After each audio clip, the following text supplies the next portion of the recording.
Hongereni kama TFF kwa uzalendo wenu wa kuazima Simba kocha Hemed Morocco. Vipi Simba wakivutiwa naye, mtakuwa tayari kumruhusu azungumze nao na kuweza kujiunga nao? Sisi hatuna shida kama itakuwa ni hivyo. Tutaendelea na sisi tutaangalia mtu mwingine ambaye anaweza tukampa hayo majukumu. Hiyo ni maamuzi ya Simba, lakini pia na maamuzi ya kocha mwenyewe.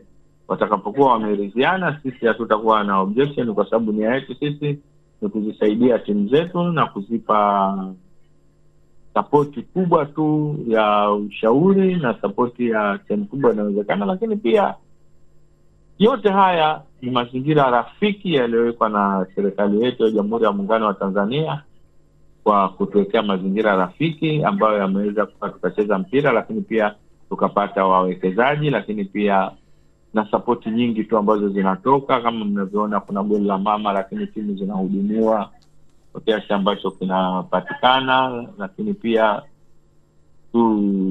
na miundombinu mizuri, miundombinu ambayo inatupa heshima sisi Tanzania. Vipi maono yako kwenye upande wa nafasi ya golikipa? Tunafahamu kuna wakati mlitamani magolikipa wetu wapate nafasi zaidi, hasa katika hizi timu zetu ambazo zinapata nafasi ya kucheza kimataifa.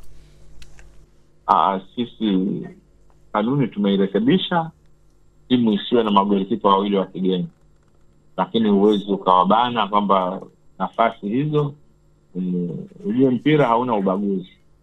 Kwa hiyo tukija tukakuwa tunaweka ubaguzi hayo, tunaweka kanuni ambazo zinapunguza. Kwa hiyo tumepunguza, sisi golikipa ni mmoja wa kigeni, lakini pia tunatoa wito magolikipa wetu waweze kuhakikisha kwamba wanapambana na ni golikipa mwenyewe ajitathmini. Kwa mfano kama uko kwenye timu ambayo unaona kwamba kuna golikipa wa kigeni huwezi kupata nafasi, basi ni kuangalia sehemu ambayo unaweza ukapata nafasi. Na sio kwa magolikipa tu, hata na wachezaji pia wenyewe watajitathmini. Ni jambo ambalo sisi hatuwezi kuja kusema kwamba tunalinda nafasi kwa kuweka kanuni ambazo zinabana sana.